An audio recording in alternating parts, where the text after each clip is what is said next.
Le 15 mars 2023, une toute nouvelle publication scientifique sort dans la revue Organics. Elle illustre un nouvel usage de l'intégration de la chimie du végétal au sein de la chimie conventionnelle.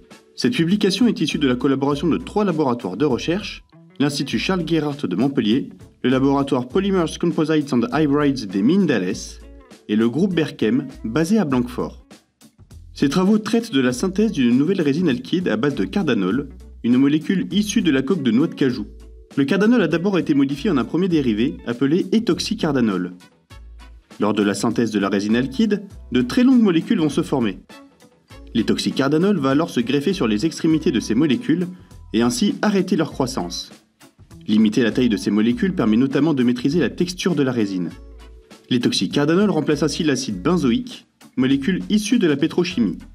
Dans un second temps, le cardanol a été modifié par des molécules phosphorées pour en faire un réactif diluant iniffugeant.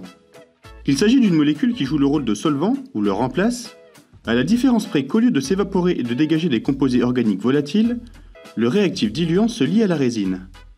De plus, la modification par des molécules phosphorées apporte à l'ensemble des propriétés iniffugeantes.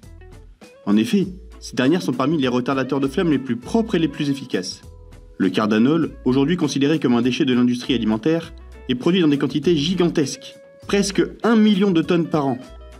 Cette publication montre donc qu'en modifiant ingénieusement le cardanol, il est possible d'obtenir 2 molécules, permettant notamment de maîtriser la texture de la résine et de lui apporter des propriétés de réactif diluant iniffugeant.